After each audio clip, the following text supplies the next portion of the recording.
It's Thursday, May 2nd. I'm Priyanka Arabindi. I'm Josie Duffy Rice, and this is What a Day, where we too are afraid of bees. A little girl in North Carolina complained of hearing monsters in her wall, and it turns out she was hearing more than 50,000 bees in her wall. Horrifying, objectively worse than whatever she could have been imagining. How do you, as her parents, convince this little girl that it is safe to go to sleep ever again? No. It's just a nightmare. I'd rather the monsters. Truly. On today's show, Arizona lawmakers rescind the state's abortion bill from the 1800s. Plus, vaccines are being shipped to the U.S. to combat the possible transmission of bird flu to humans. But first, as pro-Palestinian protests continue to escalate on college campuses all across the country, we saw victories for student protesters at both Northwestern University and Brown University this week. At Brown, administrators agreed to discuss and later vote on divesting funds from Israel and entities that profit from the war in Gaza. And at Northwestern, the university did not commit to divestment, but they did promise to be more transparent about their financial holdings and to create scholarships for 5 Palestinian undergraduate students, as well as slots for visiting Palestinian professors. Okay, so what does this mean moving forward? Obviously, divestment has been a big goal of many of these student protests. So in that respect, the protesters at Brown clearly got what they wanted from their administration, evidenced by them dismantling their encampment. But this is very starkly different than, the scenes that are playing out on other campuses around the country, many of which have escalated into violence between police officers and student protesters. You've probably seen clips, footage all over the internet, social media, the news. More than 1,300 protesters around the country have reportedly been taken into custody from campuses, including most recently at the City College of New York, the University of Wisconsin at Madison, Tulane University, and the University of Texas at Dallas, since the arrest of the students at Columbia University in New York on April 18th. At the time of our recording on Wednesday night, UCLA declared an unlawful assembly and moved to shut down the encampment on their campus. That follows an attack by a group of pro-Israeli counter-protesters, many of whom did not appear to be students, on a pro-Palestinian encampment on campus. According to a UC Divest at UCLA spokesperson, 25 protesters were hospitalized overnight after that.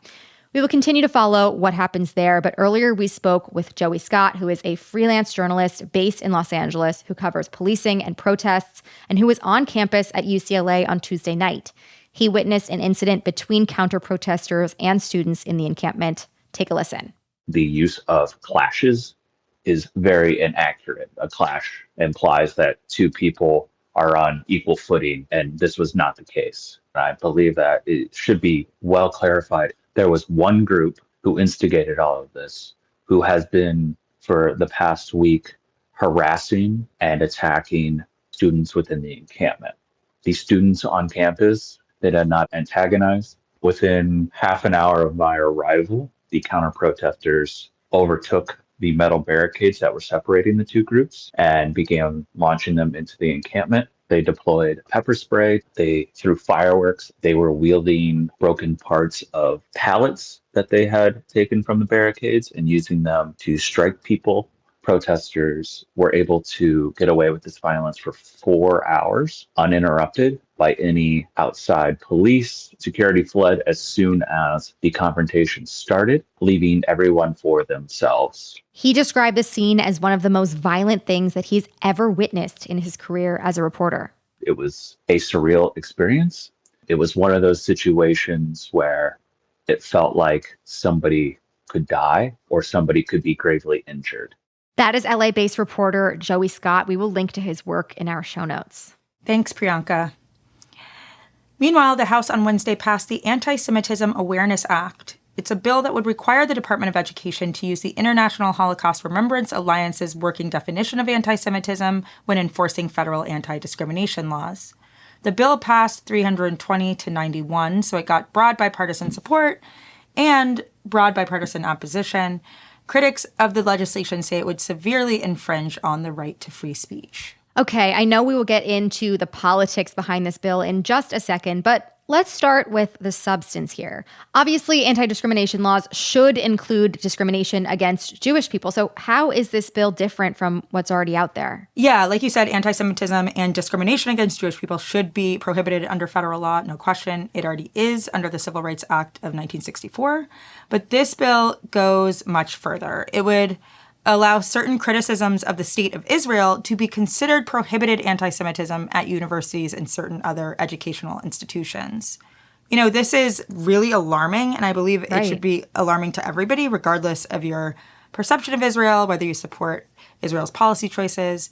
I truly can't think of another instance where Congress has tried to legally prohibit criticism of another country's domestic or foreign policy. Right. It's just kind of unheard of.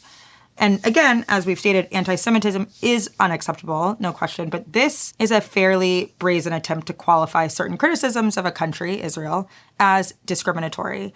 And to quote the ACLU, speech that is critical of Israel or any other government cannot alone constitute harassment. Right. Okay, so tell us about who voted against this legislation. Yeah, as I mentioned, it passed by a significant margin, so a lot of people voted for it.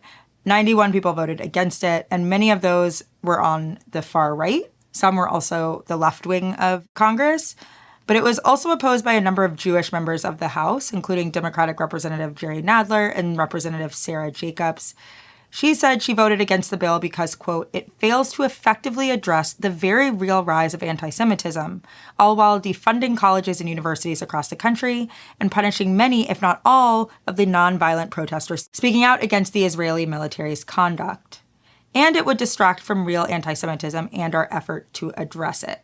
For more on the politics behind the bill, I spoke to Todd Zwillich. He covers Washington and is a friend of the show. I started by asking him the reasons why lawmakers voted against the bill. Well, I think that there might be some First Amendment issues. There are members of Congress who are civil libertarians who would tell you that, look, hate speech is still legal, so they don't want the federal government to be regulating it. Even detestable or disgusting speech shouldn't be outlawed or have Congress involved at all. So I think there's some members in that regard. I think there's some members also with political concerns about the timing of this bill. And I think apart from the specifics of this bill about a Department of Education regulation, I think far beyond that, the political context is way more important here. I think that this bill really falls into a time where Republicans have spent months now doing their very best to capitalize and exploit divisions and protest over the rights of Palestinians and the war in Gaza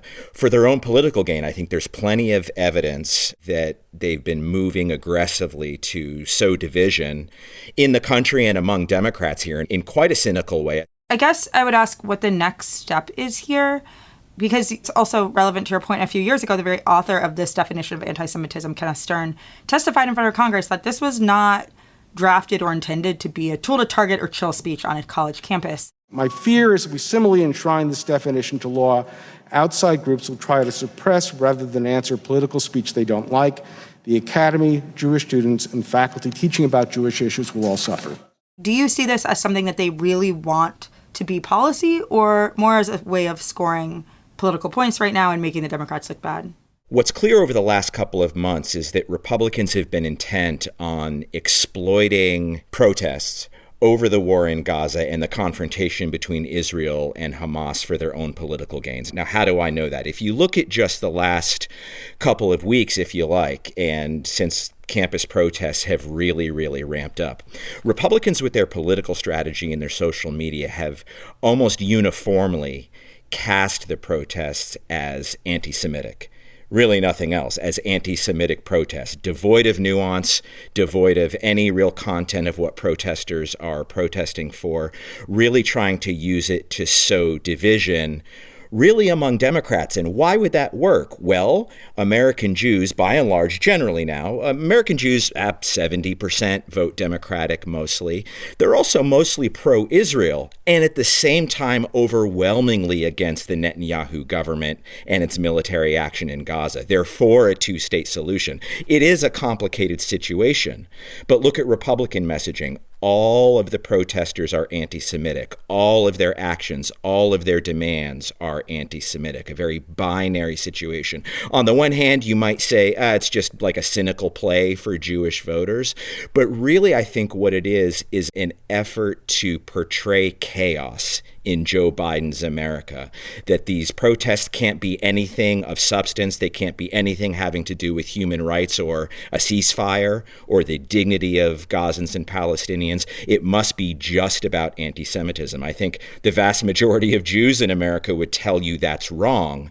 But for Fox or Newsmax viewers or people on the right, it really boils the debate down to a cynical binary of anti-Semitism when it's really so much more. And that's a pretty cynical political strategy. And I think there's a lot more evidence to the point, too. Yeah, related to this strategy, Republicans have announced another round of hearings on campus anti-Semitism this week. Representative Virginia Foxx of North Carolina said she summoned administrators from Yale, UCLA, the University of Michigan to appear in front of lawmakers later this month. Are these hearings part of this Republican effort to divide Democrats on the issue? I think that they are, and I think they're part of another part of the strategy, too. We've seen presidents of Ivy League universities, Penn, Harvard, had disastrous appearances in front of that same committee. The president of Columbia had an appearance in front of that committee under the guise of anti-Semitism, where the real point is to bolster long-running Republican politics hay out of wokeness and DEI and sort of campus wokeness, right? Republicans have really a newfound and vehement opposition to anti-Semitism, but you wouldn't know it if you looked at just their very recent record on the issue. I mean, go back to just 2018 around the midterms when Kevin McCarthy himself said that we can't let George Soros, Tom Steyer, and Michael Bloomberg buy the American election. Elise Stefanik, one of Donald Trump's chief spokesperson and sycophants in the U.S. House, has been one of the people responsible. She just had a press conference against anti-Semitism the other day. She's been one of the people responsible in her fundraising activities promoting and importing the idea of the Great Replacement theory into the center of Republican politics over the border. Now, the Great Replacement theory is a conspiracy theory that Democrats want migration because they can convert those illegal immigrants into votes. The OG Great Replacement theory is that Jews engineer the entire thing to help Democrats change the demographics of America. Why is it such a big deal that Republicans have smuggled that into the center of their politics? It's on Fox News all the time, not the Jewish part, but the Great Replacement Democratic voting part. It's the very lie that the assassin at the Tree of Life Synagogue used to justify the murder of 11 Jews in Pittsburgh.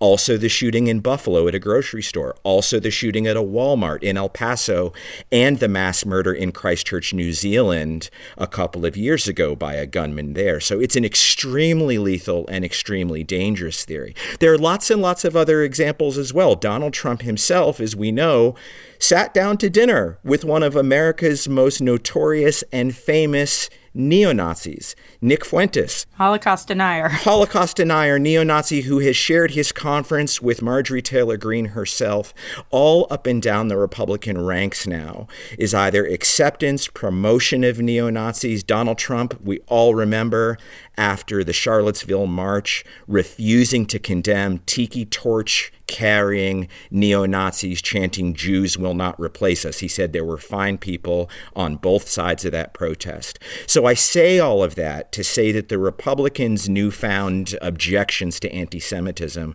really ring hollow. If they really, really cared about it, they wouldn't have built a political movement on all of that innuendo and all of that hosting of neo-Nazis.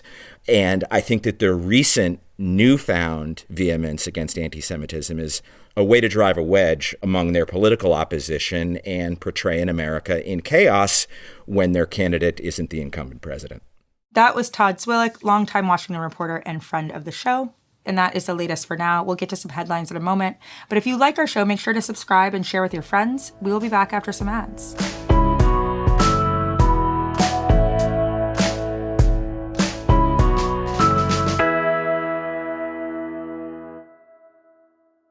What a Day is brought to you by Lomi.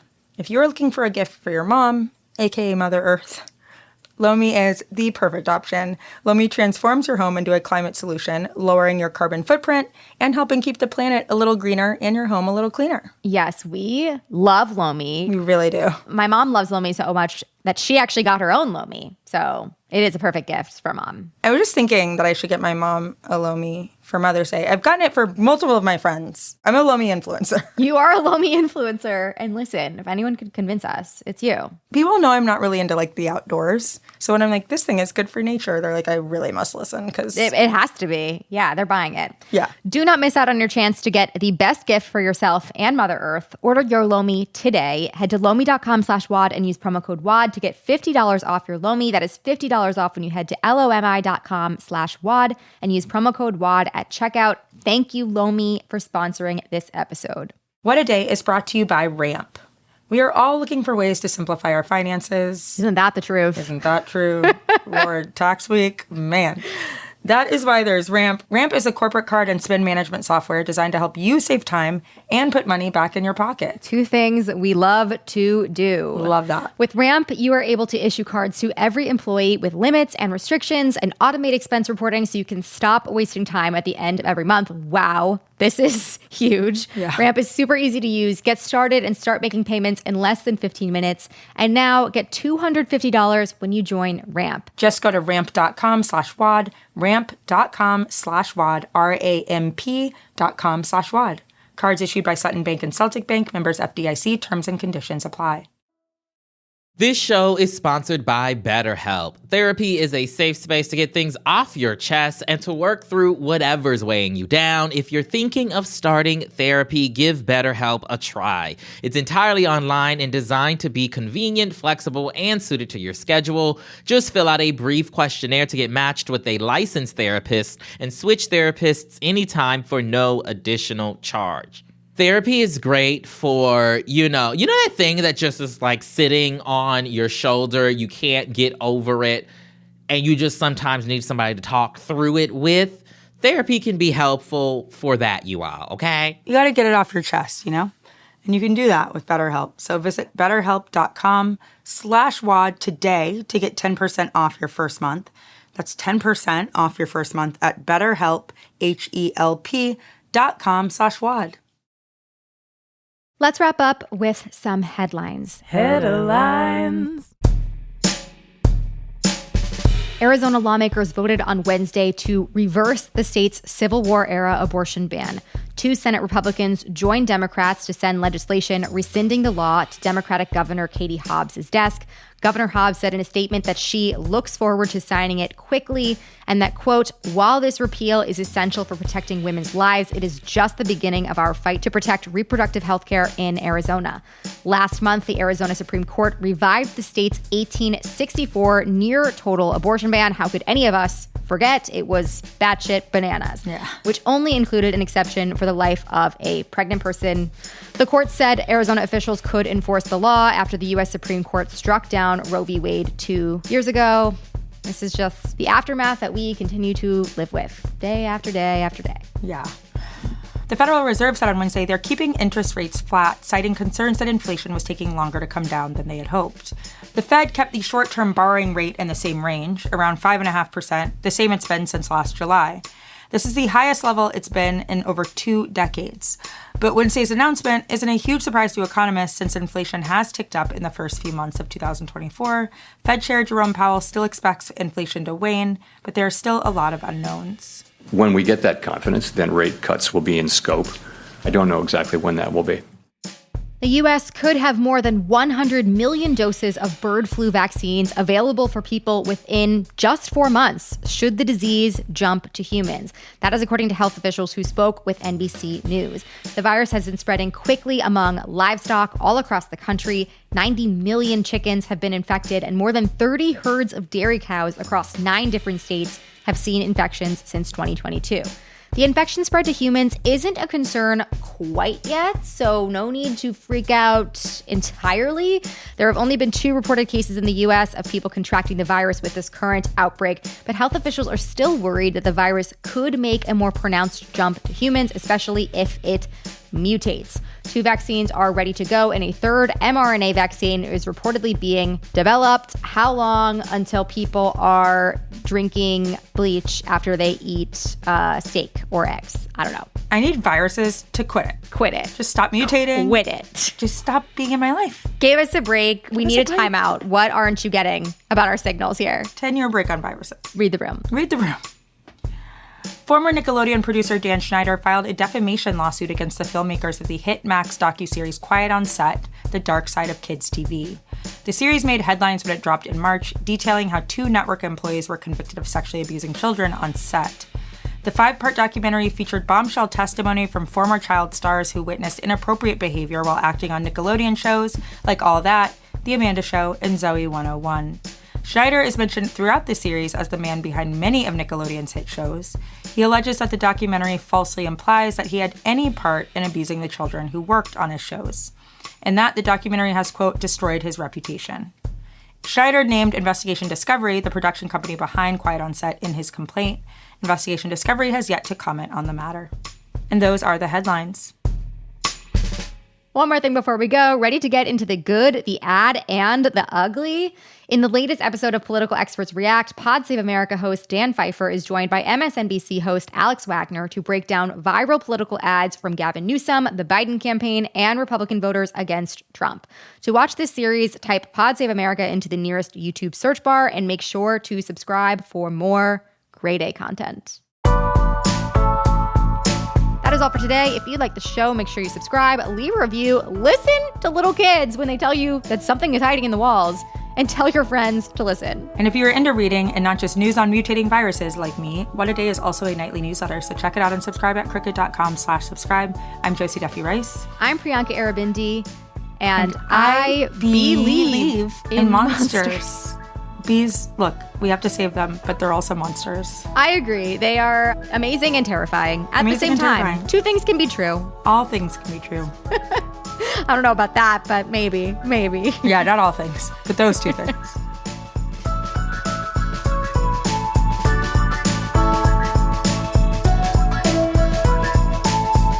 What a Day is a production of Crooked Media.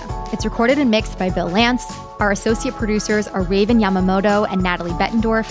We had production help today from Michelle Alloy, Greg Walters, and Julia Clare. Our showrunner is Erica Morrison, and our executive producer is Adrian Hill.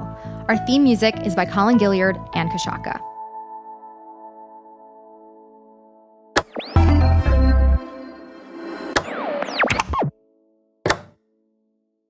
The Angie's List you know and trust is now Angie, and we're so much more than just a list. We still connect you with top local pros and show you ratings and reviews, but now we also let you compare upfront prices on hundreds of projects and book a service instantly. We can even handle the rest of your project from start to finish. So remember, Angie's List is now Angie, and we're here to get your job done right. Get started at Angie.com. That's ANGI, or download the app today. Shopify is the global commerce platform that helps you sell at every stage of your business. With the internet's best converting checkout, 36% better on average compared to other leading commerce platforms, Shopify helps you turn browsers into buyers. In fact, Shopify powers 10% of all e-commerce in the U.S. Sign up for a $1 per month trial period at shopify.com/podcast free. All lowercase, shopify.com/podcast free, shopify.com/podcast free.